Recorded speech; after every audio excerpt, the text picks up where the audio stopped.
Recently, Oktibbeha County Circuit Clerk Glenn Hamilton was arrested. One of the charges was for possession of Indian artifacts. This is an unusual charge. And today, WCBI's Quentin Smith talks with an archaeologist, and he joins us live in the studio. So, Quentin, why is everyone wanting to, or why are some people accused of trying to get their hands on some of these historic artifacts?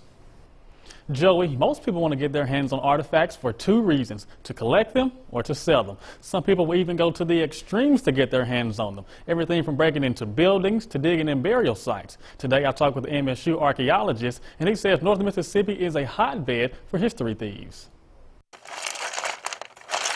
Bones, rocks, and stones are all pieces of the past people dig to get their hands on. The big deal is that we're talking about the human story in Mississippi over about the last 10 to 12,000 years.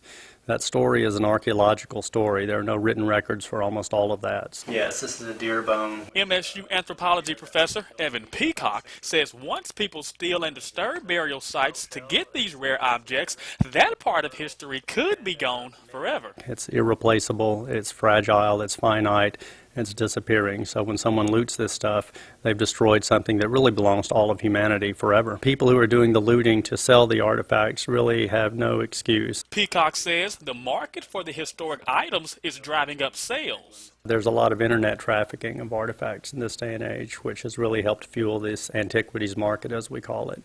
But you'll see artifacts for sale at country stores and flea markets and all kinds of places. And some of the artifacts are dug up illegally on public land.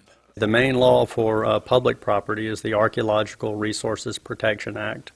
And that's a law that basically forbids people without a permit from the government to do any kind of collecting or digging on public land. And there's also laws for private property. Trespass laws, there's a Mississippi Antiquities law, there's a Mississippi Cemeteries law, and depending upon what happens to the artifacts, some of the federal laws might kick in also. Stealing the pieces of history can be a felony or misdemeanor, landing an accused thief in court. That depends entirely upon the amount of damage that was done to the archaeological site. It also depends upon how far away, whether or not the artifacts have crossed state lines. There are lots of things involved with the significance of the charges.